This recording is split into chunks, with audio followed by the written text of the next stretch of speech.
Hola a todos, gracias por acompañarnos a un episodio más de Tópico y M, un podcast de Instituto MEC. Mi nombre es Blanca Fernández, soy tanatóloga y el día de hoy tenemos a un invitado muy especial. Él es Fernando Nieto y cuando lo conocí me dio la impresión de que todos ustedes también debían conocerlo. Muchas gracias por estar el día de hoy aquí. Para mí es un honor, es un gusto poder compartir parte de la historia para poder ayudar también a generar espacios más llenos de calidad y de vida para los demás. Muchísimas gracias. Qué bueno que nos visita. Me gustaría, como hace algunos meses que platicamos, usted y yo, me gustaría que nos contara a todos un poquito de su historia de vida. Algo que me llamó mucha curiosidad fue que usted entró o estuvo en el sacerdocio. Bueno, para mí fue un honor trabajar como sacerdote. Fueron 10 años de seminario y 20 años de vida ministerial. Y en esa época, en ese tiempo, fue muy enriquecedor mi desarrollo humano y espiritual. Y desde el punto de vista de salud emocional fue algo muy interesante porque se fue formando un carácter de siempre de apoyar a los más necesitados. Y en el trabajo que siempre realicé, pues siempre fue trabajar con la gente interna de las penitenciarías, con las personas de los hospitales, los enfermos, los niños víctimas de la violencia o explotación laboral, también pues, con las sexo servidoras, también darles orientación y cómo poderles ayudar con sus derechos humanos. Después de esto, pues también me llamó mucho la cuestión social de las injusticias en cuanto a veces siempre ver muy vulnerables a las personas migrantes, que pues siempre se les vulneran sus derechos. Y se me amplió el panorama de cómo poder ayudar cuando me ofrecieron la oportunidad de irme a trabajar a Centroamérica. Trabajé en Guatemala con los mayas, me metí de lleno a la cultura de los mayas y mi trabajo especialmente era trabajar con la comunidad europea, con Canadá y Estados Unidos para hacer proyectos de apoyo para esas comunidades y consistían en, por ejemplo, había un proyecto materno-infantil, cómo hacer que los niveles de salud de los niños pudieran estar a la par de lo que es los países de primer mundo. Entonces el trabajo era poder hacer conexiones y vinculación con otras organizaciones y nos mandaban el producto, los trabajadores que teníamos se encargaban de ir a las comunidades, a las aldeas, y yo los acompañaba. De hecho, había aldeas que parecían que era el siglo XVI, te internabas, porque era a veces irte en jeep unas 2-3 horas, y luego a caballo eran 7 horas, y luego aparte ya no cabía el caballo, te metías 2-3 horas más. Entonces, pasar aventuras muy interesantes, pero que si tenías bien puesta la playera de poder ayudar a los demás, le entrabas. De hecho, había gente voluntaria o algunos compañeros sacerdotes se regresaban porque era muy pesada la experiencia. De hecho, la alimentación, la cuestión así de la selva o de la montaña, no fácil te aclimatabas.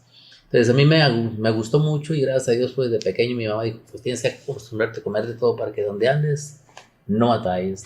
Entonces el ver que podías hacer la diferencia con esos hermanos en cuestión de hacer farmacias aldeanas, poder hacer cocinas ecológicas, el poder poner letrinas, el ayudarles en su educación, el hacer que los niños tuvieran mejor calidad de vida en cuanto a su salud, ayudaba a que uno también dijera, pues esta gente tiene derecho a vivir como nosotros vivimos en la ciudad. Y gracias a Dios había mucha gente así que andábamos de mochilazo, por decirlo, que venían de Europa, de España, todos aquellos países. Y lo que les llamaba la atención a la gente originaria de Guatemala era decir, oye, pues ustedes vienen, dan todo y nosotros que somos de aquí nos cuesta entenderlo. Uh-huh. De hecho, dentro de las historias de vida me tocó también el poder hacer un trabajo muy, muy de la mano con la ONU. Promovíamos los derechos humanos porque a veces los latifundistas se querían quedar con las tierras de los indígenas y por ignorancia y no saber leer, a veces les decían, pues mira, te vamos a comprar tu tierra y este papel dice que no, te la vamos a comprar a buen precio, cuando en realidad decía que la estaban donando. Y esas eran las injusticias en las que nos metíamos a veces en problemas por tratar de meternos a salvar ese tipo de situaciones. Afortunadamente, pues el gobierno de Guatemala junto con el ejército y la ONU hicieron un trabajo muy, muy profundo. No tan fácil fue y tampoco se metieron en algunos lugares que ya estaban muy, por decir, muy repartidos entre el crimen organizado y que de hecho la gente de ahí salía con los pies por delante o era mucha movilización humana porque no tenían de otra, se iban o se iban y a veces no les pagaban su tierra. Entonces, el estar en contacto en constante o permanentemente con situaciones de la frontera entre la vida y la muerte, te hacía todavía, pudiera ser que era una especie de experiencia extrema en la que más te va jalando y que la gente no la vas a decir, bueno, vamos a meternos de lleno por esta causa y a hablarle a la ONU para que vengan a defenderlos, y cuando se ponían difíciles las cosas después dejarlos solos. O sea, la gente dice, pues si nos va a preparar y nos va a entusiasmar para poder defender esta causa, quédense con nosotros, porque pues lo que pasa es que ustedes vienen, los activistas de derechos humanos vienen, nos levantan el ánimo, nos dan esperanzas, y a la hora de que se pone difícil la cosa, ustedes se van y quien sufre todas las consecuencias del maltrato, humillación, persecución, somos nosotros. Entonces, el tratar de irme involucrando con ellos y que te ganara su confianza, en antropología y sociología se dice que para que tú puedas cambiar una cultura, enriquecerla y favorecerla, tiene que ser desde dentro. Si tú no te ganas a la gente comiendo como ellos comen, hablar su lenguaje, dormir como ellos duermen, vivir como ellos viven, difícilmente te puedes ganar a la gente. Entonces, aunque no tuvieras mucha habilidad para las lenguas, pero que tuvieras cuando menos un porcentaje del lenguaje o del idioma de ellos en el que te pudieras expresar y decirles las frases más fuertes que para ellos significan mucho, les decía, este sí viene con la intención de quedarse o de ayudarnos, no de hacer proyectos y quedarse con la mitad del proyecto y dar una más la otra mitad, como sucede en circunstancias parecidas en muchos lugares. Hay una frase muy interesante de ellos que siempre se llama la comunidad Quechí. La comunidad Quechí tiene una frase que te dicen Maxá Salashol, y tú tienes que responder Sail, Sain Intiosh Bantiosh. ¿Qué significa? Dice, ¿cómo está tu corazón? Y tú le respondes, estoy contento, gracias a Dios, porque estoy contigo. Entonces, cuando tú le respondías así al hermano indígena o a la persona que, aunque no era creyente católico, pero que era creyente porque tenían sus tradiciones también a sus dioses, decían, esta persona te está hablando con el corazón, es una persona que te habla con honor, una persona que te habla con verdad y una persona que no viene a hacerte sentir mal o a sentirse superior porque viene a visitar. Entonces, todo ese tipo de características, de valores, pues se fueron dando desde pequeño en mi casa, porque, por ejemplo, mi mamá era de San Luis Potosí. Entonces, el tener esa visión de misionero, de irte hacia los lugares más remotos o irte, internarte en situaciones de vulnerabilidad, con los grupos, sabes, que son invisibles aparentemente, la gente que a veces se les hace el feo porque llevan una vida muy, aparentemente, muy indecente, sin conocer su historia y sus causas de por qué se están metiendo en ese tipo de vida. Mi mamá era una persona que pues yo, bueno, mi heroína, ¿verdad? Porque dice uno, éramos 5 hijos, ella ayudaba, vivíamos ahí por la Altamira, ahí por Valle Oriente, y hay una colonia que se llama la Altamira enfrente del Cerro de la Campana.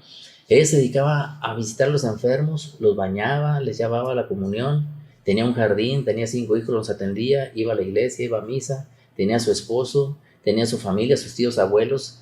Dice, incansable, hacía comidas para los seminaristas, hacía comida para mucha gente, incansable, y siempre estaba de buenas, mamá, vamos a descansar. Dice, no, hijo, porque el tiempo perdido hasta los santos lo lloran. Y entonces yo la veía con tanta capacidad de decir, oye, ¿cómo le hace esta mujer para poder tener tanta energía? Se levantaba a las 5 de la mañana y a las 12 de la noche ya estaba dormida, pero tenía la ropa planchada para que todos estuviéramos y todo girara en orden a lo que a ella le gustaba, y nos entusiasmó de tal manera que no nos preparó ni nos condicionó a que viviéramos o que nos fuéramos a ese tipo de servicios, sino que nos enseñó el valor de decir, es que a esta vida viniste a servir y a hacer algo y hacer la diferencia en la vida. Entonces, el poder yo ir poco a poco procesando, y el que de pequeño nos llevaba a San Luis Potosí, llegábamos por tren a la estación del ferrocarril, se llama Boca San Luis Potosí, y luego de ahí nos esperaban los familiares en burrito, y luego en burrito era irnos 3 horas hacia la montaña, perdernos hacia allá. Entonces, todo ese tipo de proceso de ir asimilando situaciones de mi mamá, que siempre les llevaba comida y era muy agradecida con sus tíos, los familiares, como ella fue huérfana, entonces siempre fue muy agradecida. Entonces dijo, en esta vida, a pesar de que yo fui huérfana, me tocó sufrir un poquito porque pues siempre de arrimado se cuesta. Si de ser hijo a veces nos puede tener unos papás que pudieran estar muy equilibrados y muy sanos, a veces estar de arrimado es diferente, pero yo, a mis tíos abuelos que me cuidaron mucho, estoy en deuda con ellos porque siempre me trataron como si fuera su hija. Entonces siempre íbamos cada año y nos íbamos por temporadas de un mes, y allá nos la pasábamos, y tenían cabritos, tenían burros, la pasábamos muy naturalmente. Entonces, el que tú tuvieras contacto con la naturaleza te hacía estar en comunión también con la gente que vivía en esos ambientes. Entonces, el yo ir creciendo y el ir viendo mi desarrollo como estudiante, después de prepa, pues dejé un año así sin hacer nada y después me metí a FIME y de FIME ya empezaron a ir seminaristas a la casa y fue cuando yo empecé a tener contacto y decir, oye, mi mamá, ¿por qué se esmera tanto con los seminaristas? Y fui, yo los dejaba en la noche al seminario y luego ya después regresaba a la casa y poco a poco terminé FIME, estaba becado y me iba muy bien, pero me despertó la inquietud de imitar a Jesús o a Dios y seguirlo en este tipo de perfil y de vocación.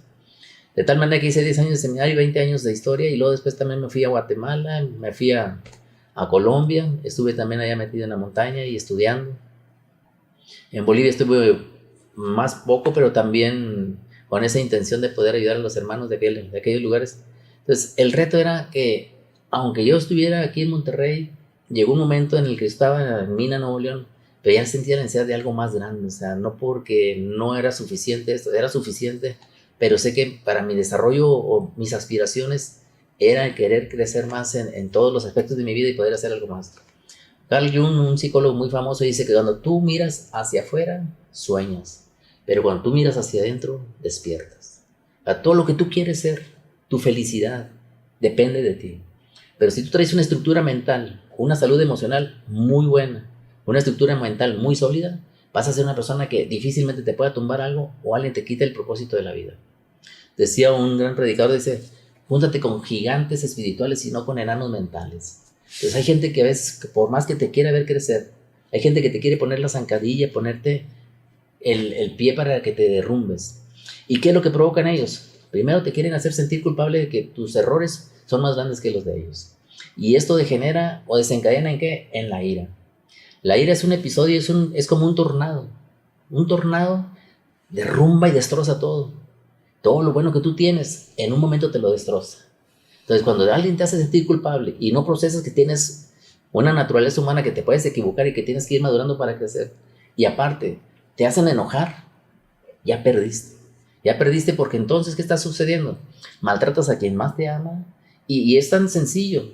En la casa, si no estás con una estabilidad emocional con tus papás, o con tu pareja, o con tus hijos, ¿cómo llegas al trabajo? Y tienes una esposa que es patológicamente bien notable, celosa, insegura, posesiva, no tiene control de las finanzas, te está llamando cada rato.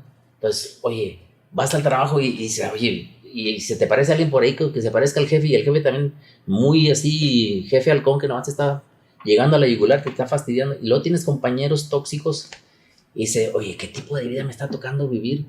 Cuando en tus manos está el proceso de desintoxicarte y decir, ¿qué es lo que yo puedo hacer para que esto mejore? El lenguaje es el instrumento más saludable para poder comunicarnos y expresar qué es lo que a nosotros nos puede ayudar. ¿Qué es lo que te está molestando? ¿Cuáles son tus emociones que te están quitando la paz? Recordemos que las emociones son energía en movimiento. Si la energía en movimiento está circulando en tu interior y está fluyendo de tal manera que te está provocando tener una calidad de vida, qué bueno. Y si aún así tienes una espiritualidad que te ayuda a estar estable y que lo que te está sucediendo a tu alrededor, aunque sean ataques verbales, físicos, te mantengan ecuánime, tú puedes ser una persona con mucho valor que vas a sumar donde estés. Y que donde estés vas a tener luz propia. Y que a veces la gente que se dedica a estarte molestando o a estarte criticando o envidiando, no tiene algo más importante más que verte a ti. Porque si todos nos ocupáramos en ir sanando nuestras heridas, y esto es interesante porque cuando uno sana sus heridas, vas teniendo una salud emocional y una salud espiritual y física que te ayuda a decir, estoy disfrutando de mi vida. Por ejemplo, ahorita le dije a mi esposa, ¿sabes que me siento muy contento? Me va a gustar la entrevista, sé que algo bueno va a salir de ahí y luego voy a ir a firmar el contrato también a la empresa. O sea, uno va generando cosas positivas, pero tienes que juntarte con gente positiva, porque si te juntas con gente tóxica, difícilmente vas a crecer y vas a hacerle la vida pesada al que está cerquita y que a lo mejor no quiere que le molestes, pero porque no tienes conciencia de los derechos humanos de la ONU, no tienes conciencia de los derechos humanos laborales, no tienes conciencia de los derechos psicológicos, vas arrollando a muchas personas por el camino. Y no se vale que por ignorancia justifiques y perdones a la persona que está haciendo el daño. Por ignorancia mucha gente ha hecho mucho daño y como quiera se la llevan de encuentro y la justicia tiene que ser justicia. Y no porque que tengamos que ser así justicieros, sino tienes que defender al que más afectado sale siempre en las cuestiones de los proyectos. Si el proyecto del trabajo en el que nos encontramos es que la gente se vaya mejor que como llegó, ya hicimos nuestro trabajo. En el trato, en la calidad del servicio, en tener todo en orden, en que todo fluya, en la amabilidad, en la gentileza. Entonces todo eso te hace ser muy sensible. A mí lo que me hizo más sensible y valorar mucho la vida fue en el mundo indígena, de los hermanos, o sea, los primeros habitantes, como se dice.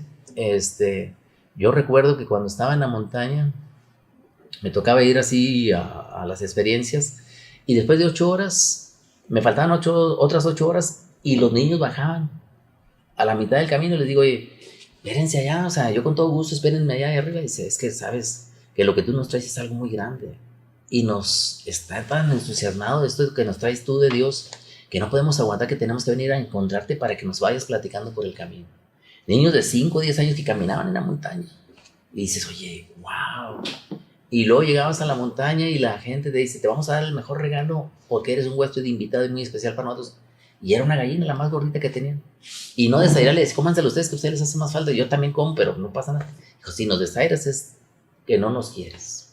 Entonces, son detalles que marcan mucho y que te dicen, esta gente con menos circunstancias de posibilidad de desarrollo humano, de crecimiento económico, dar un salto en el estrato social, son felices, y con las escuelas bien precarias, y están luchando, y con la lluvia, y están escribiendo y echándole ganas. Y dice uno, oye, yo que tengo más oportunidades, que tengo más recursos, que tengo el seguro social cuando menos ahí de garantía, que tengo un sueldo que está por encima de muchos sueldos, que tengo un trabajo donde tengo comodidad y flexibilidad para poder desarrollarme. Entonces, el ver ese mundo indígena, el ver todo lo que era un escenario muy diferente al que yo vivía, me hizo ser todavía más sensible y conectarme con los demás y con la misma naturaleza. Hay mucho juicio de pronto dentro de la sociedad en todos estos aspectos que usted estuvo comentándonos ahorita en este momento. Muchos aspectos de juicio, por ejemplo, con las sexoservidoras, en donde creen que por dedicarse a este oficio no tienen derechos, en donde no son dignas de obtener un seguro social, donde no son dignas de obtener vivienda, en donde los migrantes, ahora que hemos visto, por ejemplo, todo este transitar de nuestros, dice usted hermanos, nuestros compañeros de mundo, compañeros de vida, vienen aquí a Monterrey, que vemos a muchas personas de Haití, de Centroamérica, y de pronto existe esta discriminación por parte de este privilegio de las personas que viven en este privilegio, en donde tienen acceso a todos estos recursos que usted mencionó. Y cuando habla con esta pasión de todo lo que ha logrado y que le tocó experimentar en este recorrido, me pregunto y le pregunto, ¿es necesario que vivamos una situación así, que nos enfrentemos y que vayamos de misiones para entender lo que vive el otro? Únicamente con nuestra empatía podemos decir, bueno, no sabemos en qué circunstancias y qué lo trajo aquí para ayudarle, para darle con lo que podamos ayudar. ¿Qué necesitamos como sociedad para no vivir desde este juicio y desde esta discriminación y desde de este privilegio en el que creemos que estamos? Yo creo que tiene distintos aspectos de donde se puede abordar esta realidad. Primero, tenemos que descubrir que Nuevo León o Monterrey es una entidad muy racista. Y lo notamos con los hermanos indígenas propios de México. Uh-huh. La gente que viene de otras partes, a veces los que andan vendiendo por las calles, a veces los que trabajan en las casas de las personas que les piden el servicio, que son empleadas domésticas, hacen que el reto sea muy grande. Entonces, el poder ir purificando el racismo, la mentalidad de la homofobia también, el ir quitando todo ese tipo de la gente misógina también. O sea, cuando uno trae ese tipo de patologías, que a veces son fruto de una cultura machista o fruto también de una situación en la que nosotros no estábamos acostumbrados a ver otro tipo de personas. Pero si somos gente cristiana que manejamos, cuando menos, aunque no manejemos la cuestión cristiana, que manejemos lo que es la filantropía y el altruismo, decir, el otro es igual que yo, el próximo es igual que yo. Entonces el altruismo es ver al otro como tú eres que es un ser humano, que tiene los mismos derechos, que está fuera de su país y que no tiene los derechos propios de su ciudad o de su país, pero que necesitamos, y es interesante la pregunta que nos hacía, no necesariamente tenemos que irnos a estas experiencias de misión para poder sensibilizar o sintonizar o empatizar con la gente, sino decir, oye, ¿cuál es la regla de oro? Tratar a los demás como quiero que me traten a mí. Y la regla de plata, ¿cuál es? Tratar a los demás como a ellos les gustaría que los traten, no como tú crees que piensas que los quieren tratar.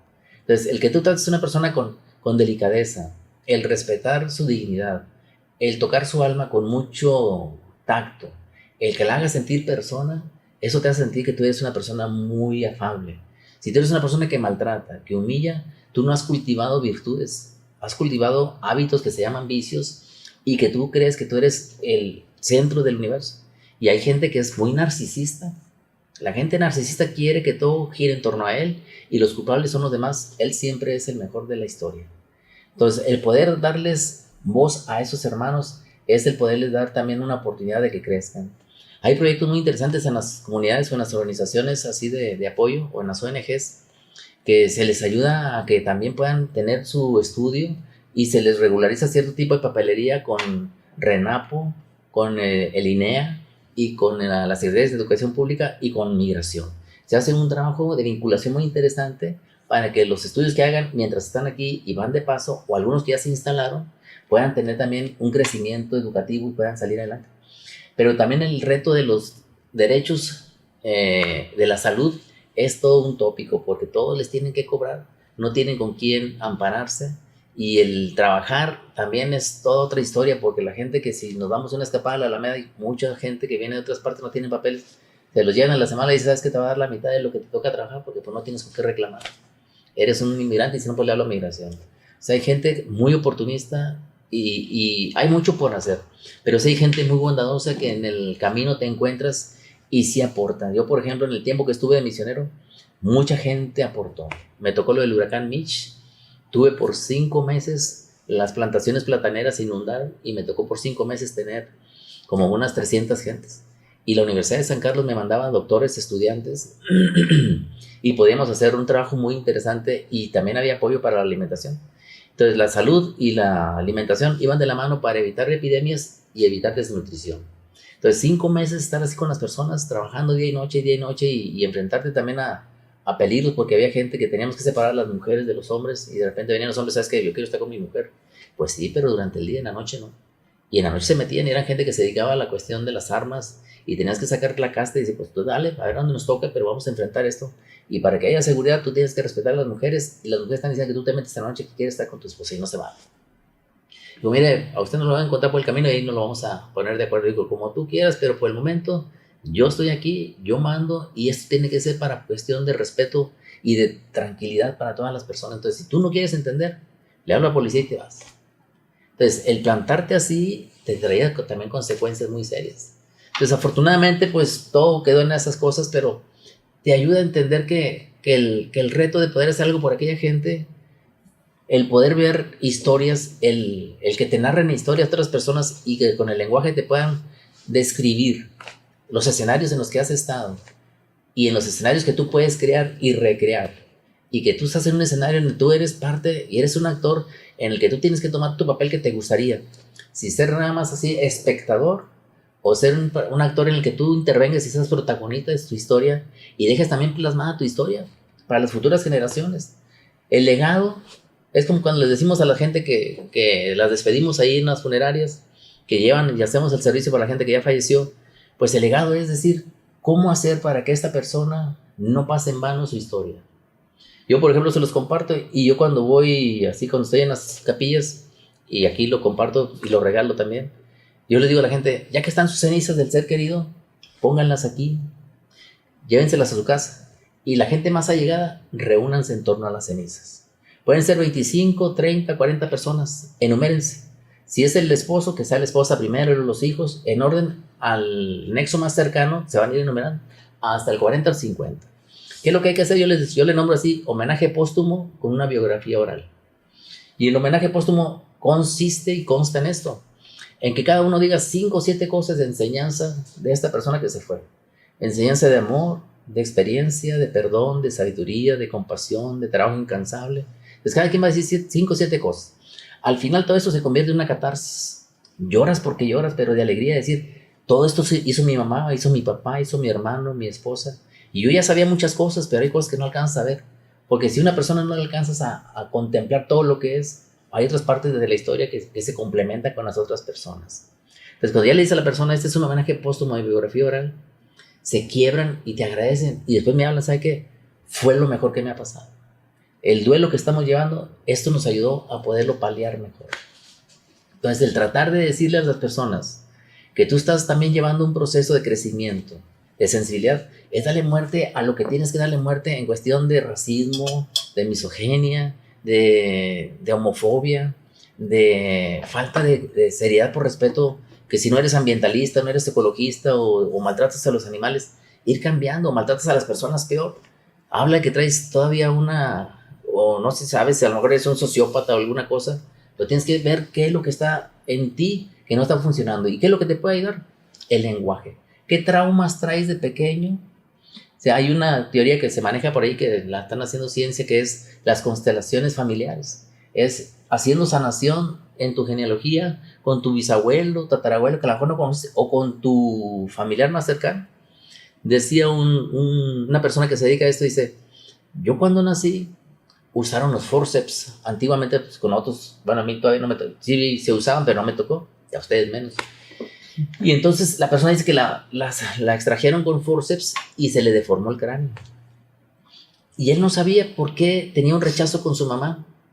Pero cuando creció, él se acercó a su mamá y su mamá le platicó, sabes que cuando tú naciste, te extrajeron con forceps y se te deformó el cráneo. Y que para darte leche a mí me costaba aceptarte. Había un rechazo también por parte de la mamá desde el nacimiento. Como que no, o sea, tú no puedes ser mi hijo, estás medio deforme. Entonces, poco a poco el ir sanando, que no fue culpa de la mamá, sino que fue culpa de las circunstancias, fueron reconciliándose poco a poco, hasta que ya se empezaron a abrazar, a querer mejor, pero sanación de raíz familiar. Entonces, uno tiene que revisar qué es lo que te están pidiendo, ser más feliz, disfrutar más la vida, contentarte, no ser conformista, sino contentarte con lo que tienes y no con lo que no tienes. El decir, tienes salud. Antes de venirme para acá, estaba escuchando la historia de una persona que dice, yo le decía a mi esposa, tenemos 2 hijos, pero nos hace falta una hija.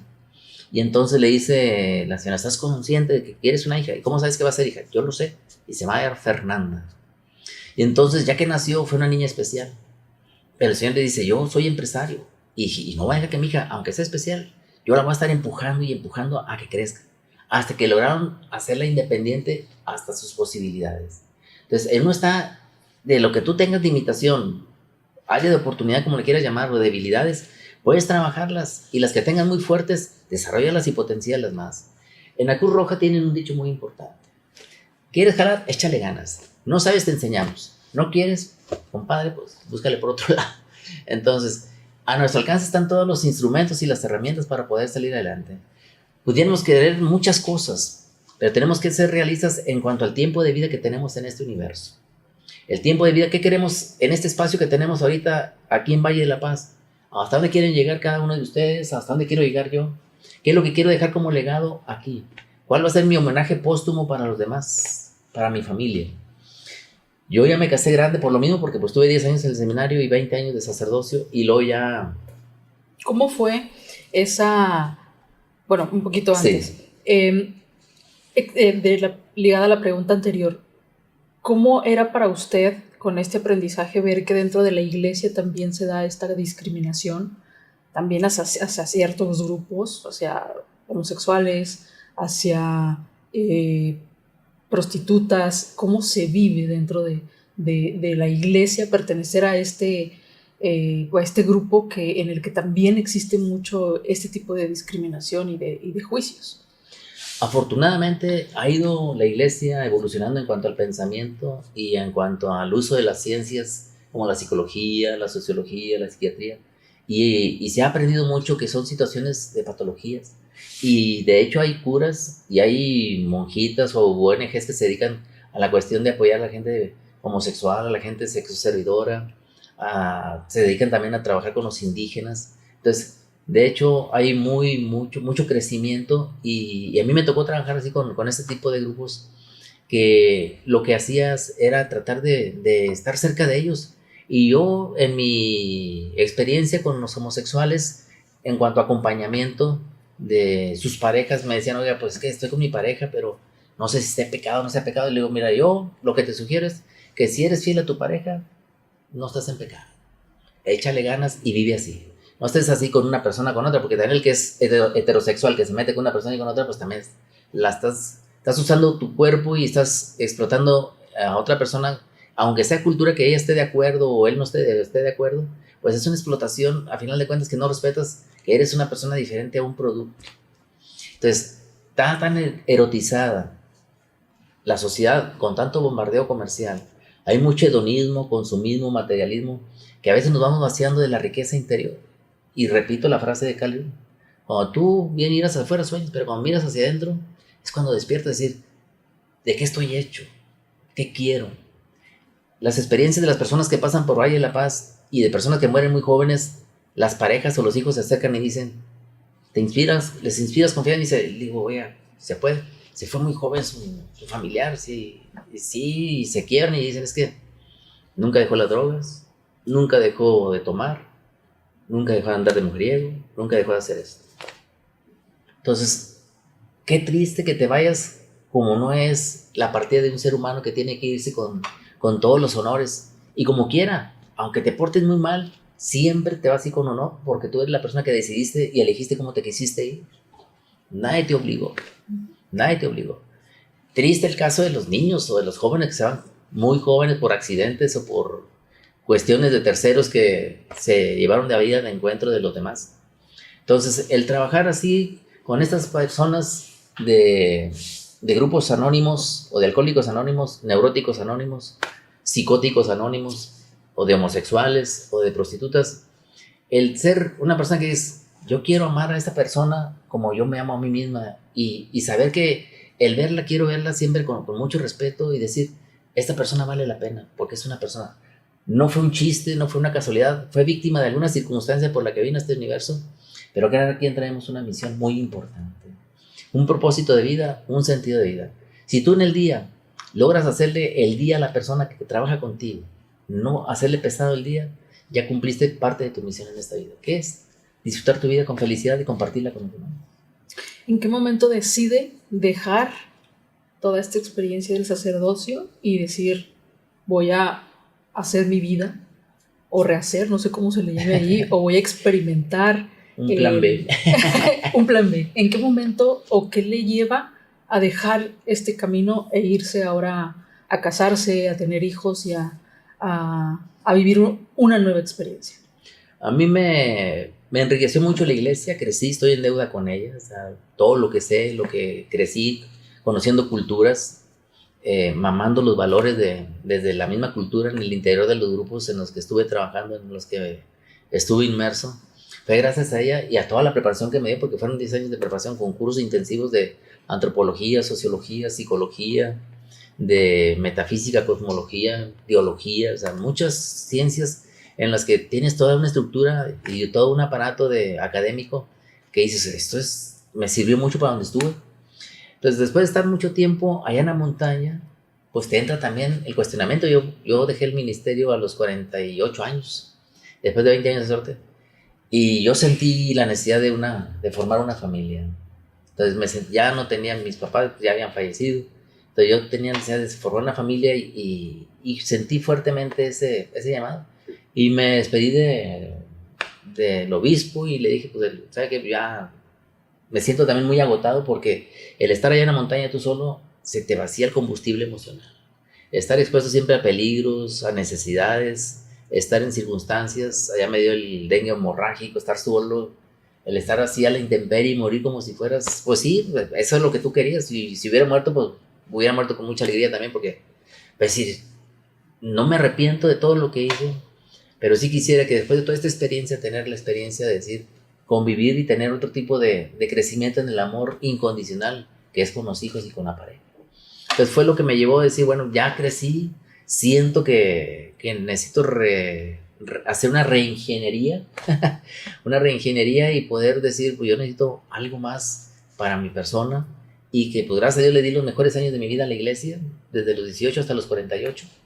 Entonces, y para nada, ¿verdad? Yo con la iglesia siempre muy bendecido, muy agradecido y siempre estaré en deuda con ella por todo lo que pude hacer y sigo haciendo porque pues gracias a ella he ido teniendo herramientas para lo que puedo hacer ahora y que me da mucho gusto compartirlo aquí en este lugar. Y las veces que he tenido con las personas en los servicios funerarios aquí de Valle de la Paz han sido muy enriquecedoras, gente que me ha dado el agradecimiento o le ha escrito a la contadora Rosalinda diciendo, oiga, este detalle de esta persona nos hizo muy diferente el servicio, o sea, fue un plus, o sea, para mí es un elogio, no de que me sienta que necesito eso, ¿no? Pero como dice el refrán, la gente mata por hambre y muere por reconocimiento. No muero por ninguna de las dos cosas, gracias a Dios que tenemos las dos cosas. Pero es un dicho de una manera de decir que es bueno que te echen porras, que te digan, vales un chorro, eres una persona que te aportas mucho a esto, eres una persona que con tu entusiasmo, tu alegría, contagias y también purificas el ambiente. Entonces, el hacerle algo diferente a los demás, el hacerle algo que le ayude en su crecimiento y saberlo hacer, porque no puedes nada más llegar y decir, oiga, y le abres la herida emocional y cómo la vas a manejar. No es tan sencillo, o sea, hacer una contención emocional, tener una estrategia de afrontamiento, requiere experiencia y conocimiento para que la persona, si vas a tocar a alguien, que sepas cómo la vas a dejar y cómo va a terminar ese momento en el que tú crees que le vas a dar algo, porque si no sabes y nada más por el entusiasmo y a ver cómo me va como el porras, no, o sea, no se vale porque estás con una vida, estás tocando una mente que está luchando por tener una estabilidad emocional en el acontecimiento que está viviendo, y si le dejas más profunda la herida, hiciste más daño que no deberías ni siquiera haberte acercado, ¿verdad? Entonces son cosas bien interesantes que tienes que estar muy alerta. Si puedes en ese momento, mejor sabes que mejor puedes hacer más bien callándome que tratando de abordar el punto con esta persona que a lo mejor la voy a dejar un poquito más mal que como se encuentra. Uh-huh. ¿Cómo conoce a su esposa y cómo deciden formar esta familia? ¿Cómo lo toma después de decirle que usted venía de estos 30 años de servicio religioso? Yo después de 3 años que dejé de ejercer, yo me dediqué pues, a buscar trabajo y ella estaba de reclutadora de personal en Luisiana. Ella era de recursos humanos y estaba ya en reclutamiento de personal para los astilleros de Luisiana, aquellas áreas donde se fabricaban los barcos. Y yo anduve buscando, me metí, la encontré y pues ya dijo, pues acá hay trabajo por si quieres venir. Entonces tenía visa y todo y me fui a trabajar allá. Entonces ella no se había casado, yo tampoco me había casado. Empezamos como amigos poco a poco y ya se fue dando la relación de amistad y de noviazgo. Y pues le dije, pues si quieres vamos a tratar de formar algo formal, hacer algo formal. Yo le gano con 15 años, por eso alcancé el pedido de los 2 niños. Sí, ¿no? Y dijo, no, pues está bien, vamos a intentarlo. El niño nació en Luisiana, tiene 10 años, y la niña nació en Texas, tiene 8 años, estadounidense, y luego ya ella tenía el máster en psicología forense, y yo siempre la animé, digo, pues vamos, estamos trabajando los dos, pero lucha por un doctorado, tienes capacidad. Y se dio la oportunidad, ella aplicó para un doctorado en la Universidad Autónoma de Nuevo León, acabó el año pasado 5 años de formación de doctorado, ahorita está con una tesis, le falta el 10% de tesis para terminar. Ella, después del máster en psicología forense, aplicó para la carrera, para el doctorado en trabajo social, en políticas de bienestar y salud, y con especialidad en cuestión de migración internacional. Entonces todo esto ha hecho que sumemos con todo lo, y ella pues lo aceptó muy bien porque pues ella también trabajó con ONGs en Estados Unidos.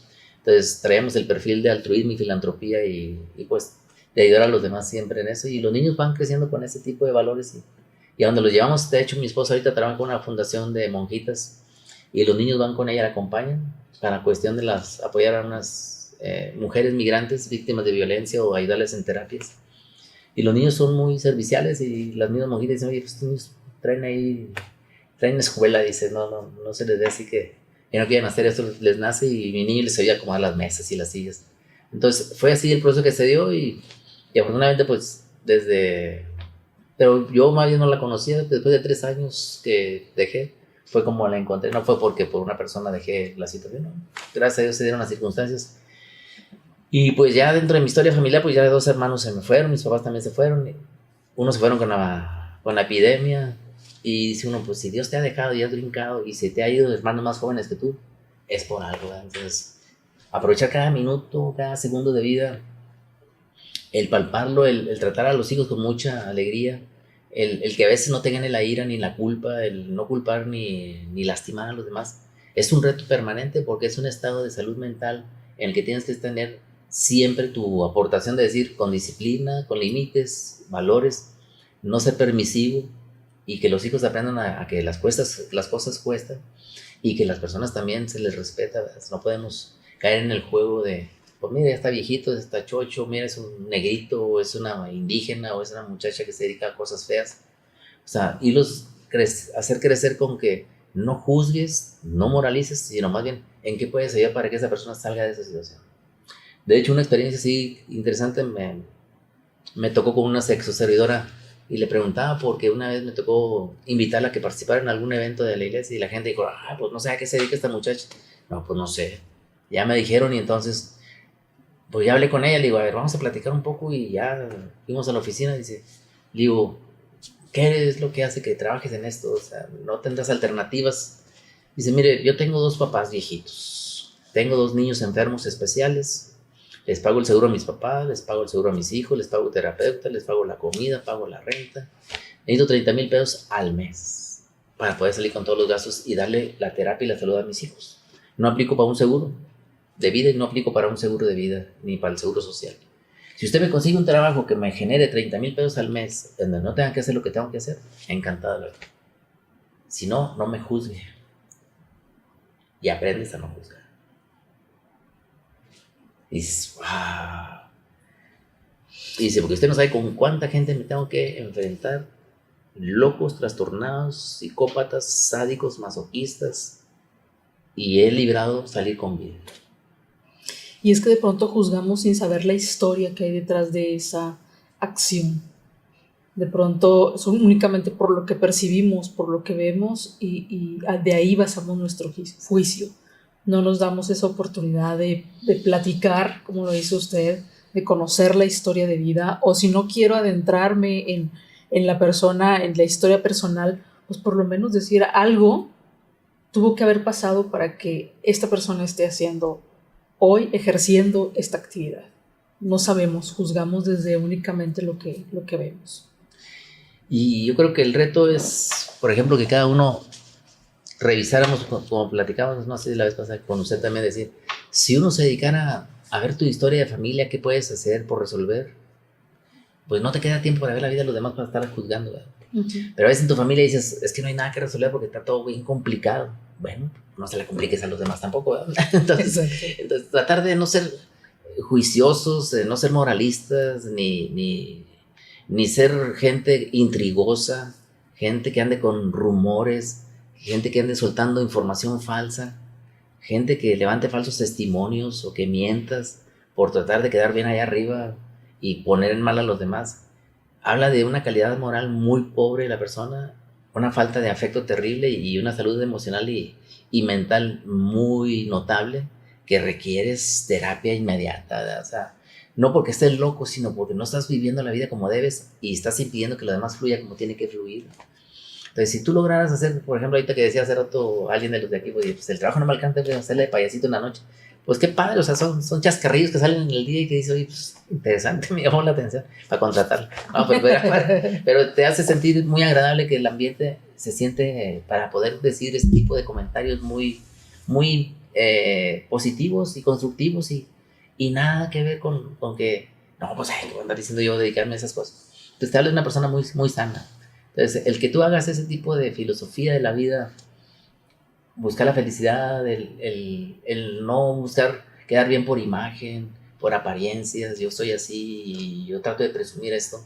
Gente que se dedica a gastar todo su salario en los abonos deportivos, en maquillajes, en tecnología y sacrificas economía familiar por esas cosas, están invertidos los valores, ¿verdad? Entonces, qué bueno, tienes que un tanto cuanto, o sea, tienes derecho a, tú te lo ganaste, pues tú sabes cómo lo haces, pero también tienes que ver a quién le corresponde que le compartas parte de lo que tú te ganas, ¿verdad? Y decir, ser agradecido con la vida, tal vez ser una persona a decir, te lo estás mereciendo, porque si no le agradeces a la vida te va a ir quitando cosas que dices, pues no la sabes compartir, compadre, con los demás. O sea, para eso estás hecho, para que la gente también comparte y disfrute lo que tú tienes. Uh-huh.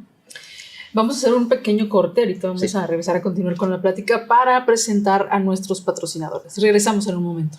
La mayoría de las personas nos hacemos las mismas preguntas al adquirir un servicio a previsión en alguna funeraria. Que si es de mala suerte, que si atraemos algo, y es complicado tomar una decisión de este tipo. Es por eso que Valle de la Paz es consciente que prevenir es brindar tranquilidad en los momentos más difíciles, como planificación financiera al realizar pagos con antelación, pagos flexibles que generan un gran ahorro, alivio emocional al reducir estrés para el gestor y sus seres queridos, asesoramiento de acuerdo con el tipo de despedida, facilitar el proceso administrativo al momento, evitando la demora. Y además cuenta con la garantía de ofrecer un contrato a perpetuidad, los cuales son 100% transferibles en una emergencia familiar. Para su tranquilidad, Valle de la Paz está a su disposición las 24 horas, 7 días a la semana para acompañarte. Valle de la Paz, humanidad, prestigio y trascendencia. Gracias por estar con nosotros. Regresamos a Tópico IM, un podcast de Instituto MEC. Estamos aquí con Fernando Nieto, platicando de toda su experiencia. ¿Cómo es para usted festejar un Día del Padre? Después de todas estas experiencias que vivió en la montaña, de dar un giro a su vida, en donde después del sacerdocio decide ahora crear una familia, 2 niños. ¿Cómo se viven estos días? También desde una orfandad en la que me comenta su papá ya no vive. ¿Cómo se vive con toda esta experiencia, con todo este aprendizaje, con toda esta manera de ver la vida? Es una riqueza muy, muy antropológica, muy intrínseca, o sea, una experiencia de amor incondicional donde se redimensiona el amor. Yo con mis hijos la paso muy bien y de hecho 2 días anteriores les dije a mi hijo y a mi hija, le digo, te voy a tener una entrevista, pero me gustaría, lo malo ya sé que es lo que tengo, no me lo digan, pero me gustaría lo positivo. ¿Qué creen que pueda tener de positivo? Me decía mi hijo, mira, nos da gusto que trabajes, te admiramos porque aunque tengas turnos, pues ahí vas. Pero hay algo que a mí me gusta, papá, que no sé, pero tengo la certeza y la confianza de que nunca me vas a abandonar. Wow, o sea, dices, el que alguien espere mucho de ti a esa edad, es porque está en su crecimiento y va bien. Y si no tengo miedo que me abandones, sé que no me vas a abandonar. El miedo es porque a lo mejor ya le mandé avisos anteriormente. Y la niña dice, es que me amas mucho, papá, y eres muy honesto conmigo y me cuidas. Y, o sea, con más ternura te dice las cosas y me hacen crecer y me hacen decir, oye, pues aunque ande bien cansado y el servicio estuvo bien desgastante porque venían unos clientes bien complicados y traían una tormenta de emociones totalmente negativas y destructivas y nomás es apechugar, pues. Pero sé que tengo que aprender a moderar siempre mi carácter, a tratar de esquivar todo ese tipo de cosas para hacerlas a un lado. Y el entrenamiento está por todo lo que he vivido, por todo lo que he tenido también de oportunidad aquí dentro de la empresa. Entonces ellos ven que yo llego a la casa y me nutro de ellos de alegría. O sea, me entusiasman, me provocan que me generen endorfinas, dopaminas, o sea, que son las sustancias químicas que te hacen sentir que dices, wow, o sea, que con las experiencias de amor que tienes con las demás personas, y que cuando tú te das cuenta que la antropología más sana es cuando tú das a los demás, en el intercambio con la otra persona es como tú te haces más persona, te haces más mujer o más hombre, logras realmente también comunicarle a tus hijos la capacidad de servicio. Y me decía mi hijo, dice, papá, ¿te ha tocado gente que se quita la vida? Le digo, no me ha tocado. Y dice, pero estuve en un curso internacional de suicidios. Y entonces en los suicidios vas entendiendo muchas cosas, hijo. Antiguamente se decía que quien se suicidaba se iba al infierno. Y ya afortunadamente ha ido evolucionando también el pensamiento cristiano y teológico. Dice, más bien el que se suicida es porque viene de un infierno. Y es una enfermedad terrible. O sea, la persona que toma ya la decisión es porque ya no está en su sano juicio. Nosotros ahorita estamos aquí, gracias a Dios, y estamos bien contentos por todo lo que estamos haciendo y tenemos proyectos y tenemos sueños y tenemos metas que lograr y el que yo tenga a mis hijos diga, pues ya estoy grande, o sea, sé que para ser abuelo me va a faltar mucho tiempo, ojalá, ¿verdad? Pues, pero 18 años, le faltan unos 20 años más a los niños para que puedan tomar una decisión. Les digo a Dios, pues tú sabes hasta qué edad me quieres tener, pero mientras pues, vida y salud me has dado, tengo el entusiasmo, tengo las ganas, me los prestaste, es para que los saque adelante. Entonces, el Día del Padre con ellos es algo muy, muy interesante y el niño es muy cuestionante y la niña también, pero el niño como que le llama mucho la atención el reto que traigo ahorita de decir, oye, papá, estás allí, pero ¿cómo le vas a hacer si más grande ya no vas a poder estar ahí? Y pues ya Dios se encargará, tú crecerás, tú me vas a mantener o alguna cosa, o sea, algo que jocosamente tienes que darle una salida a su edad y pensamiento, pero que vean que la muerte en la que nos encontramos, en el servicio que estamos dando a las personas que se van, pues es parte de la vida diaria y que él no piense que yo algún día pueda atentar contra mi vida, jamás Dios quiera que no, pero que él piense que jamás lo voy a abandonar por ninguna circunstancia. Entonces por ahí se metió la idea de esa de lo del suicidio internacional, porque a veces es muy, muy interesante y estresante el ver que las personas que optan por circunstancias o caminos diferentes, aunque tengas familia, pero puede haber hijos invisibles, papás invisibles, no sabes cómo vives tu relación con tu papá, entre hermanos, con tu pareja. Entonces, si tú tienes una relación muy sana con tu pareja, una relación muy sana con tus hijos, el trabajo fluye y vas y te enfrentas al mundo y sales como todo un héroe a conquistar todo lo que tienes por delante. Entonces, el que tus hijos te vean como héroe, te vean como tu ídolo, te vean como lo que eres y sin aparentar nada, que no eres un muñeco inflado, una muñeca inflada, sino que eres una persona de carne y hueso que también te enfermas, te cansas, de repente te enojas un poco por ahí, pero hasta ahí llegas y decir, oye, mi papá lo amo tanto y lo quiero mucho. Lo llevo al colegio en las mañanas cuando me toca la oportunidad y el niño ahí delante del colegio me da el beso y mi esposa dice, no, a mí me quiere dar nomás el beso a 10 20 metros antes de llegar a la escuela. Y conmigo no se complica, dice, pero conmigo sí, porque yo creo por las amiguitas o amiguitos, le digo, pues quién sabe. Pero dice, no, y dice, me ha encantado, qué bueno que te quieran mucho. O sea, gracias a Dios, mi esposa y yo en eso somos también muy maduros, decir, al que quieran, pero que nos quieran mucho. ¿Sí? Y a los dos nos dan cariño, entonces el vivir esta perspectiva de paternidad diferente a la de la paternidad espiritual, pues también me hace llevarlos y crecerlos y por eso los tenemos en colegios católicos, porque sé que el valor que tenemos para ellos es también el crecimiento espiritual.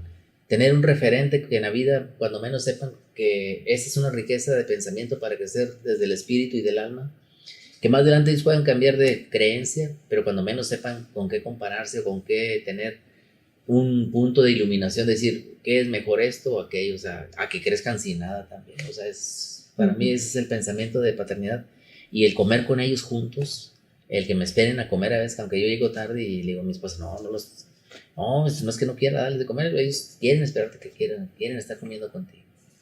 Okay. ¿Vivió un proceso de duelo al dejar también esta paternidad espiritual dentro de la iglesia?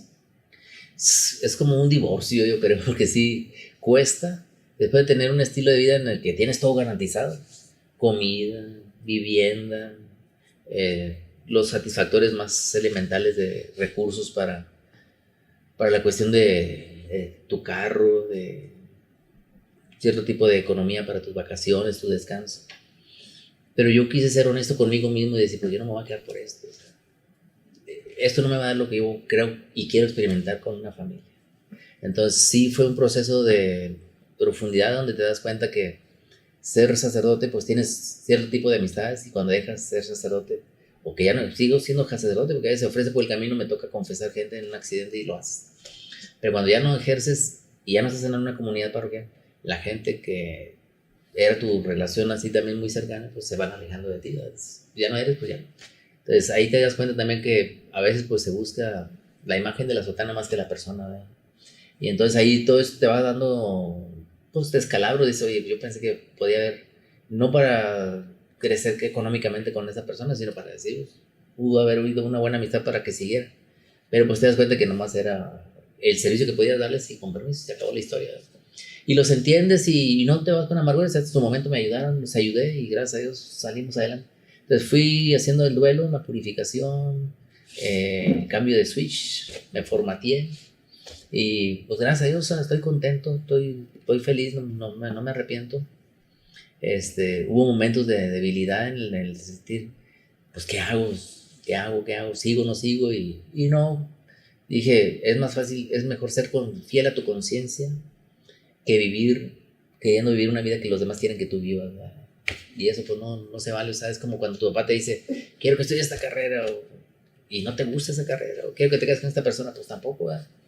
Pero yo viví y tomé mi decisión ya grande, 48 años, ya es una persona casi, quienes dejan el ministerio son gente pues de 28, 30 años, pero ya a los 48, cerca de los 50 no es muy común y te cuesta porque pues, ¿en qué voy a trabajar? Voy a empezar de cero.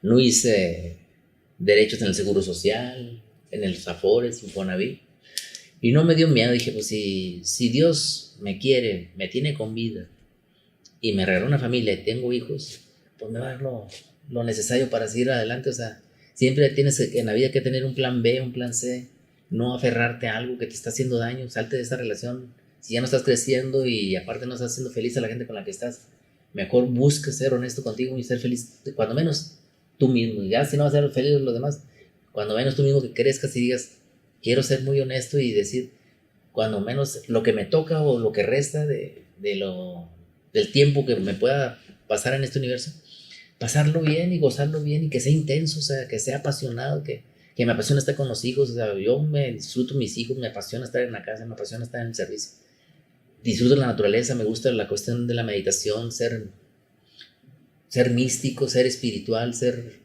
sano emocionalmente, ver a las personas con mucha salud mental, decir, esas personas tienen su historia, su proyecto, luchan por algo interesante, ver sus rostros cuando salen de su casa, cuando regresan, cuando van por el camión, por el metro, por donde sea, dices, no, la gente va por algo bueno. O sea, sé que hay alguien que ande por ahí de malandro, pues bueno, pues vamos a cuidarnos de ellos.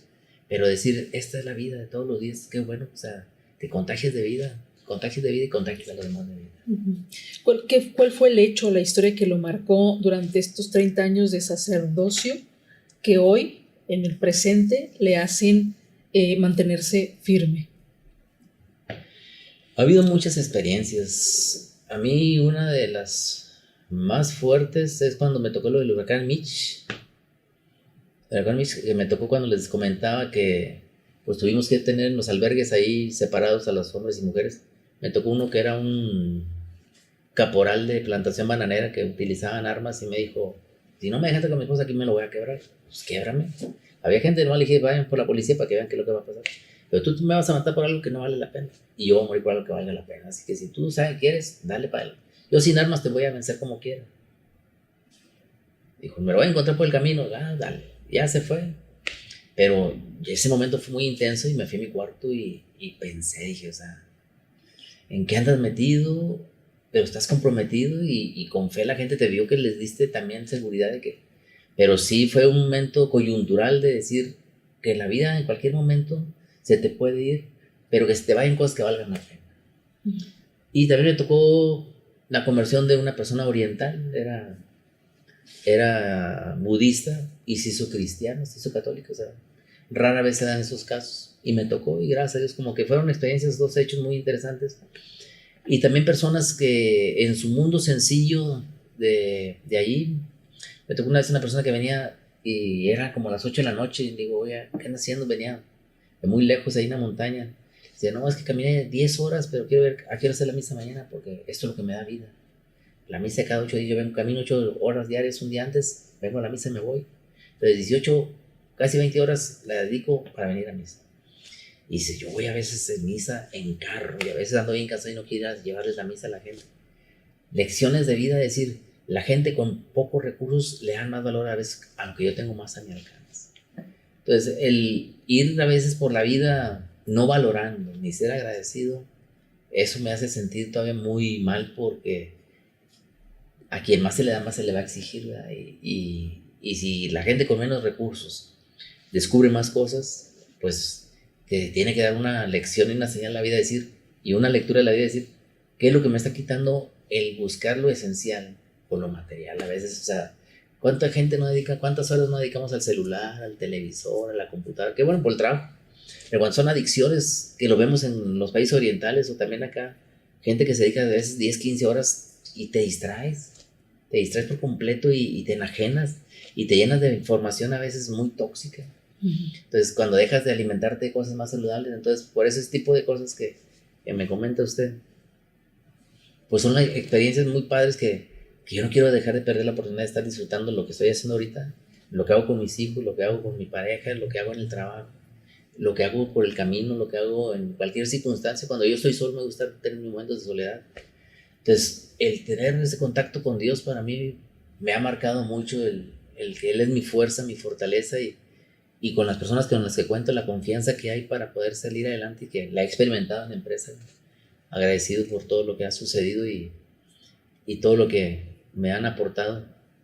Pues porque también pues yo estoy trabajando y estoy dando resultados para que esto sea realmente un proyecto de crecimiento mutuo, ¿verdad?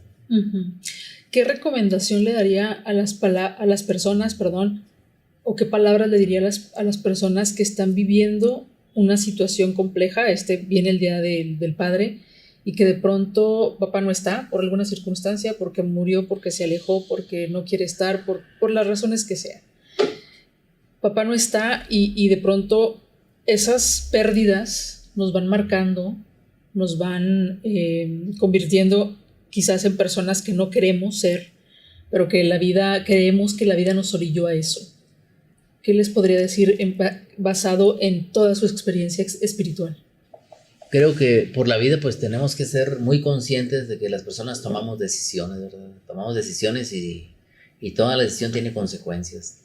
A veces no medimos la dimensión de las consecuencias ni la edad que tienen las personas que puede causar más consecuencias que si estuvieran en una edad más madura y adulta. Entonces, yo lo que pudiera compartirles es decir que recuerde los momentos más hermosos que pudiste haber tenido con esa persona. Y si no tuviste momentos valiosos con esa persona, pues tampoco que te sientas culpable de o que tú te sientas mal porque no los tuviste, sino que fue culpa de la persona que no quiso darte lo mejor de él.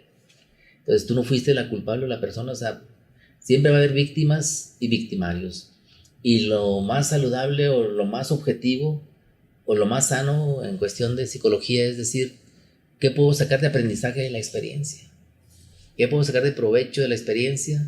¿Qué me dejó esa experiencia de mi papá se fue, se divorció, abandonó a mi mamá, era un alcohólico, era violento, agresivo, o siempre nos traía muertos de hambre, o siempre de mal humor, nunca nos dio algo bueno? O sea, creo que lo que nos podemos quedar como el amor del Día del Padre es pues, realmente el amor que Jesús nos vino a traer del Padre Dios, ¿verdad? O sea, Dios, seas como seas, tengas lo que tengas, no tengas lo que no tengas, Él tiene algo mejor para ti, tiene un plan más grande que lo que tú o crees tener o pensar para ti. Dios nunca se va a equivocar. Si no se equivocó con el plan de la creación y con el plan de la redención, pues menos se va a equivocar con el plan de la felicidad que te trae para ti, para cada persona. ¿Qué es lo que impide que seamos felices? El que estemos allí remoliendo nuestras historias de pasado y cargando como cadena nuestros pecados. Ya Dios te perdonó, ya Jesús murió por ti para que no te remuerdas ni te estés remoliendo los sentimientos y remordimientos de culpa. Decía, ya, sé feliz, tu mamá ya te perdonó, tu papá ya te perdonó. Trata de que la culpa no te venza. Porque ¿qué es lo que hace la culpa? La culpa lo que hace es entretenerte en un pequeño espacio por mucho tiempo y que dejes disfrutar lo que hay en la mayor parte del tiempo y lo que tienes más a tu alcance. Entonces, si tú no aprendes a recibir el perdón de Dios, si tú no te perdonas, pues no vas a perdonarte, ni vas a perdonar a los demás, ni vas a experimentar lo que significa perdón. En mi experiencia de perdón, yo lo que hago cuando ha habido momentos muy fuertes con personas y conflictos así muy desgastantes, y bueno, pues si Dios me ha perdonado más que lo que me puedan estar haciendo esas personas, pues yo los voy a perdonar. Y yo soy de las personas que yo no genero ni guardo rencor, ni voy a esperar un momento de venganza. Me genera tristeza más bien la experiencia. Porque sé que la tristeza la puedo superar mejor que la venganza y la puedo manejar mejor que la venganza o que el rencor o el deseo de hacerle mal a los demás. Entonces, cuando tú creces con esa actitud de decir, pues Dios me perdonó como el mejor papá que tengo, Dios me dio parte de la paternidad a través de mi mamá. Como dicen, el niño mayor de la mamá es el aspecto más masculino de la mamá porque se parece al papá materno. Y la hija mayor que tengas es el reflejo de la fuerza espiritual de la abuela paterna. Entonces, todas esas herencias de constelaciones familiares, de genealogías, de riquezas heredadas para bien, qué padre. Entonces, todo tiene una razón de ser en este universo y nada se mueve sin la voluntad del Padre. Entonces, aquí el reto es decir, ¿cómo hacer que el Día del Padre no sea un día amargo por lo que pasó con mi papá, sino un día agradable de que si mi papá no me reflejó el mejor amor del Padre, tengo un mejor papá que es Dios. Y porque si decimos, oye, Dios es como tu papá, no, porque quiero creer en Dios, ¿verdad? Es mejor, si tu papá no te reflejó a Dios, el mejor rostro del Padre debe ser tu papá. Si no te está reflejando a Él, pues no lo compares, porque toda comparación es odiosa. Pero si Dios te dejó un papá muy bueno, si tu papá es muy bueno, imagínate Dios. Si la obra de arte, si el arquitecto hizo esta belleza, ¿cómo no será el creador? ¿Cuánta belleza no tendrá Dios? ¿Cuánta paternidad no te va a generar Dios en ti? Aunque no te cases, siempre hay sentimientos de paternidad, maternidad, porque siempre estás buscando el crear y el recrear y el generar cosas nuevas con las personas y más en un niño, ¿verdad? ¿Y para los no creyentes? Para los no creyentes, yo creo que el reto es ver y disfrutar que fuiste fruto de una relación de amor en su momento. Ser agradecido por quien en su momento compartió la vida con otra persona para que tú vinieras a este universo. Y si eres feliz en este universo, fue gracias a esa persona que participó. Que no quiso estar en tu historia, pues qué bueno. Él se lo pierde porque tú eres el que estás creciendo con mucha riqueza que le pudo haber hecho mucho bien a esa persona. Y el egoísmo. A veces el egoísmo de decir, no, es que no quiero que me quiten mi espacio, ni mi libertad, y mi dinero, y todo lo demás. Cuando no eres una persona generosa, abierta, altruista, filantrópica, que es lo que se maneja así en el mundo no creyente también, o no eres una persona feliz, siempre estás viendo moros con tranchetes en todos lados, a ver quién me va a hacer daño, o quién quiere aprovecharse de mí. No, tú ve por la vida, o sea, me decía, cuando a veces estás limona por el camino, dice, pues sabes que le va a dar uso para el vicio, prefiero equivocarme que no haber hecho algo bueno, que a alguien sí por el camino le va a tocar algo bueno. Entonces, para los hermanos no creyentes, creo que ese es el reto, es decir, disfruta tu vida como estás. Eres creyente, siempre las personas no creyentes creen en algo. Pues aférrate a eso que tengas. Si es a ti mismo, aférrate a ti mismo, porque aún incluso los creyentes, los no creyentes, se van a salvar. Porque hay un pasaje en el Evangelio que le dice, Señor, oye, pues yo cuando hice algo bueno y tú me vas a dar el cielo. Pues cuando lo hice con el enfermo, con el preso, cuando hice una fundación que no tenía intención de hablar de Dios, pero hiciste algo bueno por los demás, lo hiciste conmigo sin darte cuenta. Entonces ellos en su manera de creer, de obrar, están alabando a la naturaleza que fue creada por Dios. Uh-huh. Y lo que yo les comento desde esta parte tanatológica es, llegamos a una edad en la que somos responsables de nosotros mismos. Ya no podemos culpar a papá. En este caso, hablando del Día del Padre, no podemos culpar a papá por sus acciones ni por el cómo yo he decidido manejar mi vida.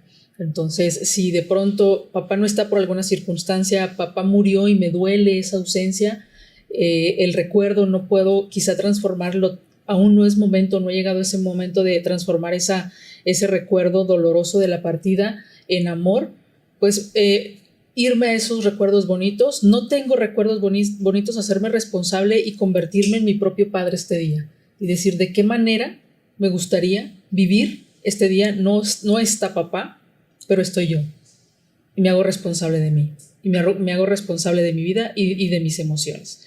Me dio mucho gusto tenerlo el día de hoy aquí en el podcast.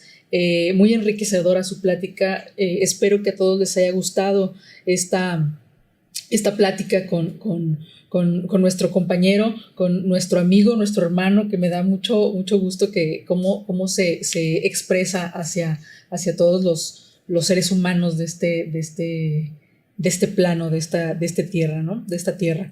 Me dio mucho gusto que estuviera con nosotros. Muchísimas gracias. Espero que se haya sentido cómodo y gracias por habernos compartido toda esta experiencia. Gracias a ustedes por acompañarnos el día de hoy. Espero que les haya gustado este episodio. Les pido por favor que nos sigan, que nos den likes, que nos dejen sus comentarios sobre qué temas les gustaría que abordáramos desde el aspecto tanatológico. ¿A quién les gustaría que tuviéramos en este espacio? Todas sus dudas, sus comentarios, estamos aquí, nos pueden dejar sus mensajes y no se les olvide darnos likes. Muchísimas gracias, mi nombre es Blanca Fernández y los espero en la próxima emisión de Tópico y M, un podcast de Instituto MEC.